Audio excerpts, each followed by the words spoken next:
30-0.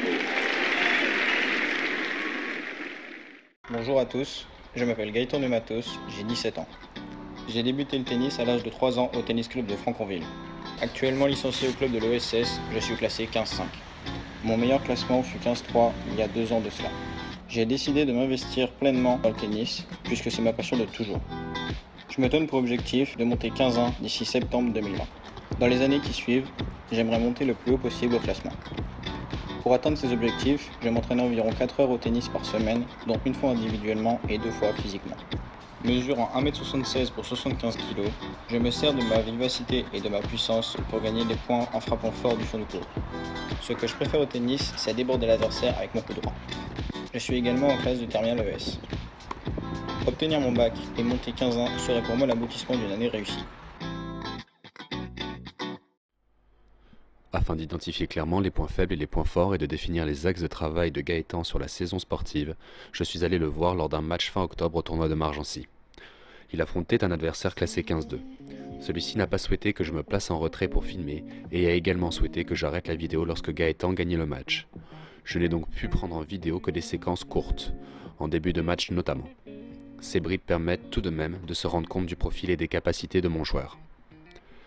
Gaëtan, ici en t-shirt bleu, a le profil typique d'un attaquant de fond de court. Avec son physique puissant, il n'hésite pas à prendre le jeu à son compte avec son coup droit en utilisant énormément de trajectoires tendues. Il utilise aussi énormément le décalage de coup droit. Bien qu'étant son coup fort, il est nettement moins efficace dans les situations défensives avec celui-ci. Les coups pour neutraliser ou repousser ne semblent pas mettre en difficulté son adversaire. En revers, il se contente de repousser dans la diagonale et ne semble pas capable de déborder le long de la ligne. Il n'utilise le revers slicé qu'en situation très défensive pour tenter de gagner du temps.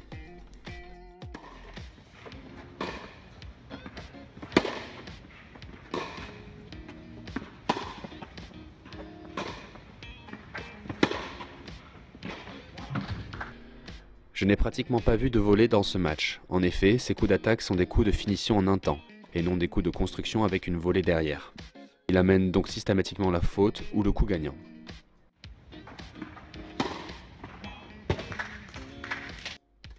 Au service, Gaëtan ne sert en première balle que slicé. Bien que très régulier et plutôt efficace pour lancer la construction du point dans un débordement progressif, il en devient très prévisible. En effet, il ne sert que sur le coup droit ou sur le corps d'un droitier. Il n'y a ainsi quasiment aucun ace. En deuxième balle, il utilise un slift plutôt central revers. Il neutralise moyennement l'adversaire et fait pas mal de doubles fautes dans les moments importants. Durant le match, gagné finalement 6-2, 6-3 par Gaëtan, j'ai dressé à l'aide de l'application TSC les statistiques détaillées du match. On remarque donc qu'au service, il y a seulement 54% de première balle, 0 ace pour 4 doubles fautes. En fond de cours, il y a 37 points gagnants, qui est un cumul des fautes directes provoquées et des coups gagnants pour 22 fautes directes. Les coups gagnants viennent majoritairement du coup droit, 13 pour un seul en revers. Et les fautes directes majoritairement du coup droit aussi, 19 pour 3 en revers. Ces statistiques concordent donc avec les analyses effectuées précédemment. Le tableau affiché récapitule le profil de Gaëtan. En résumé, c'est un joueur qui attaque efficacement mais défend mal avec son coup droit, défend efficacement mais déborde mal avec son revers, monte peu à la volée et sert slicé. Afin d'observer plus précisément les défauts techniques de Gaëtan et de définir les axes de travail pour la saison à venir, je l'ai filmé de nouveau lors d'un match d'entraînement. Commençons par le coup droit. Les raisons de son manque de régularité dans les attaques et d'efficacité lorsqu'il souhaite repousser ou neutraliser viennent de 3 défauts techniques majeurs. Analysons les images au ralenti. Jusqu'à présent, tout est bien réalisé. Le saut d'allègement et la reprise d'appui sont correctement effectués et ils sont suivis d'une bonne rotation des épaules dissociées du bas du corps. Aussi, on remarquera dans l'ensemble des vidéos que le jeu de jambes de Gaëtan est bon. Il est régulièrement bien placé, ancré et gainé à l'impact. Jusqu'alors, la tête de raquette est au-dessus de la main et pointe vers le ciel. C'est à partir de ce moment-ci que les véritables défauts apparaissent. Il place sa raquette horizontalement et n'effectue pas de réelle ouverture de la main. Sa mise à niveau, si on peut l'appeler ainsi, s'effectue par une descente du bras et de l'avant-bras associés, et non un geste de supination. Il y a également une vraie rupture de rythme dans son geste, puisqu'à cette position, la raquette de Gaëtan est à l'arrêt. Cela explique l'aspect forcé qu'a son coup droit.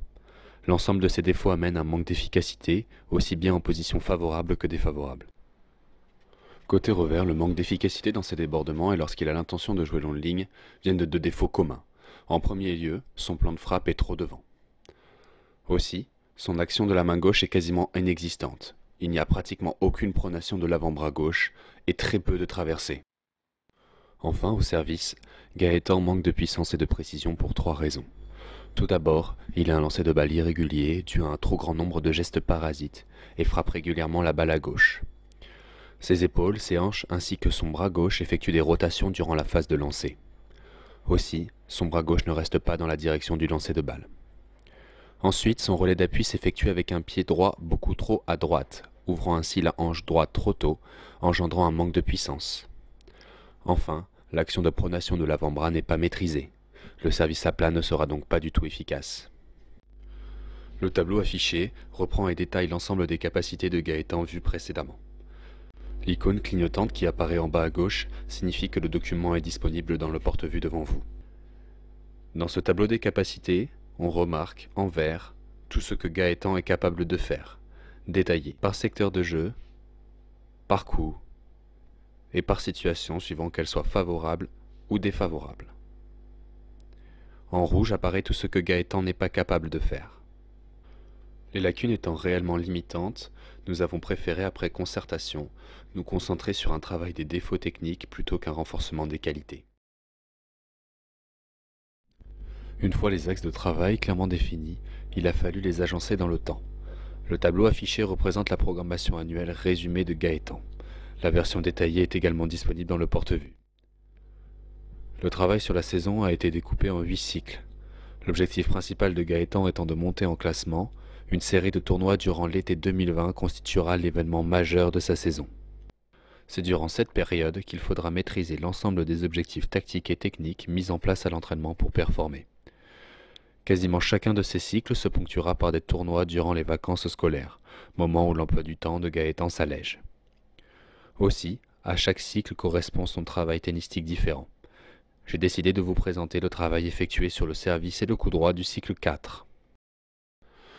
Dans ce cycle ont été planifiées 3 séances sur le coup droit, apparaissant en vert, ainsi que 3 séances sur le service, en jaune. Sur le coup droit est prévu un travail sur la forme gestuelle avec accentuation sur l'action de supination de l'avant-bras et de la main, pour faciliter la mise à niveau. Au service est prévu un travail sur le relais d'appui, afin que les pieds soient joints, ainsi qu'une sensibilisation à la pronation. Malheureusement, en raison du coronavirus qui a obligé l'État à fermer les associations le 14 mars 2020, seulement 3 séances ont pu être effectuées et seront présentées. 2 sont sur le coup droit et 1 sur le service.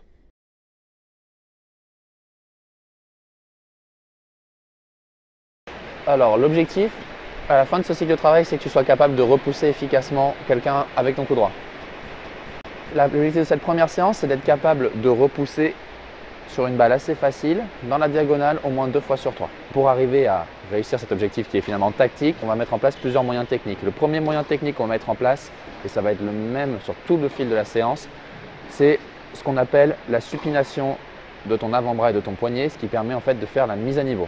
La mise à niveau, c'est quoi? La mise à niveau, c'est quand tu as la balle à cette hauteur-là et la raquette à cette hauteur-là, faire descendre le tamis au niveau de la balle, voire en dessous en fonction de l'effet que tu veux donner à la balle ou non. Toi, ce que tu fais pour l'instant, si on regarde sur les vidéos, c'est que quand la balle est à cette hauteur-là et ta raquette est à cette hauteur-là, tout ton bras descend. À l'arrivée, avec la raquette en bas, tu remontes le bras et tu donnes de l'effet. Maintenant, il va falloir que tu sois capable de faire ce geste qu'on appelle de supination. Pour ça, on part sur un premier petit exercice. Ça va être ton ami, tu vas le glisser sous ton coude. D'accord? Pourquoi je te fais ça? Parce qu'en fait, on va jouer dans la diagonale, toi et moi, dans la diagonale coup droit, dans les carrés, avec la balle en mousse. Et tu vas essayer de frapper la balle et de la relever en utilisant le poignet. Si le coude bouge, le rondin tombe. Si le rondin tombe, tu n'as pas respecté l'objectif technique qu'on s'est fixé. À partir du moment où tu as réussi à effectuer un coup droit dans le carré sans que le rondin tombe, tu gagnes un point. On arrête quand tu as 30 points. Ok, 9. Excellent, 10. J'ai ensuite fait évoluer les exercices en fonction de la réussite et de la réalisation, tout en conservant le même objectif technique. J'ai commencé par modifier la couleur de la balle. Nous sommes ainsi passés en balle rouge. Cette balle permet d'évaluer le critère de réussite simple qu'est le lift, puisque les couleurs de la balle se mélangent lorsqu'il y a beaucoup d'effets.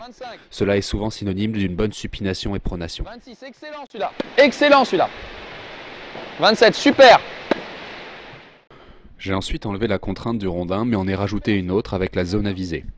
J'ai placé une porte jaune qui correspond à la direction dans laquelle doit jouer Gaëtan. Cette zone courte croisée a l'avantage de favoriser au maximum les actions de supination et de pronation de l'avant-bras et de la main. Dès qu'il passe 10 fois par la porte en respectant en plus la consigne technique, l'exercice évolue. Ok. Là, tu as senti que le coude est tombé. Sur le dernier coup droit, là, il y a le coude qui a baissé. Une fois sensibilisé à cette supination, j'ai souhaité le faire passer dans une phase d'automatisation et de répétition. Tout d'abord, afin de le rendre autonome, nous avons poursuivi l'exercice précédent, mais il devait compter à voix haute 1 lorsqu'il effectuait correctement la supination, ou 0 autrement. Ouais.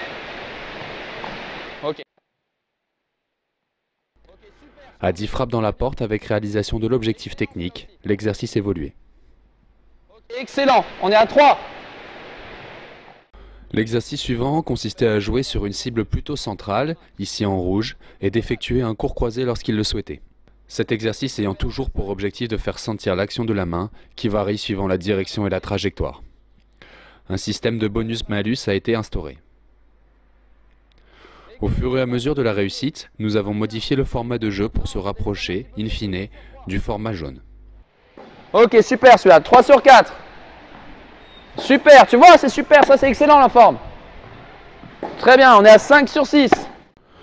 Au cours de la phase d'automatisation et lorsque le format évoluait, je remarquais différents points techniques amenant un manque de qualité de balle sur lesquels il me semblait important d'insister dans les séances à venir. Quand on se rapproche, il y a une apparition d'un autre défaut. En fait, quand tu prépares un coup droit, tu as la main qui est comme ça déjà. Ouais. D'accord. Et donc du coup, en fait, tu as déjà commencé l'ouverture de ton poignet. En fait, tu perds tout ça là. C'est donc ce que nous avons travaillé lors de la deuxième séance. Je lui ai demandé pendant toute la première partie de celle-ci d'avoir en fin de préparation la raquette légèrement fermée et non plus ouverte telle que lui l'avait précédemment. Voici le résultat obtenu en fin de séance.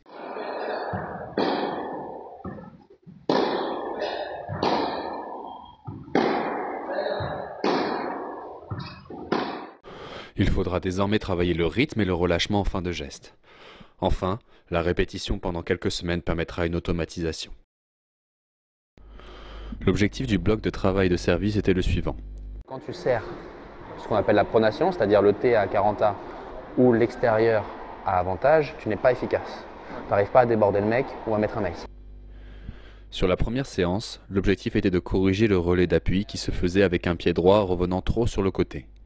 D'où l'intérêt de ces deux zones jaunes que Gaëtan ne doit pas toucher avec son pied droit lorsqu'il effectue un service. Assez rapidement, Gaëtan a réalisé l'objectif technique, mais il y avait pourtant peu de réussite. J'ai remarqué un autre problème. Tu peux lancer la balle, essaye de lancer la balle un peu plus à ta droite. Après investigation, il s'est avéré que Gaëtan lâchait la balle beaucoup trop tard. Lui-même n'avait aucune idée d'à quel moment il fallait le faire. C'est que tu lâches la balle trop tard. Là, la balle, au tennis, il faut la lâcher au niveau des yeux. Nous avons donc axé la suite de la séance sur cette priorité, tout en gardant à l'esprit le travail du relais d'appui. Pour les séances à venir, il faudra revoir le travail de lancer et sensibiliser Gaëtan à la pronation. Même si le travail n'est pas achevé, il est toujours intéressant de comparer la fin de l'année au début. Les images parlent d'elles-mêmes.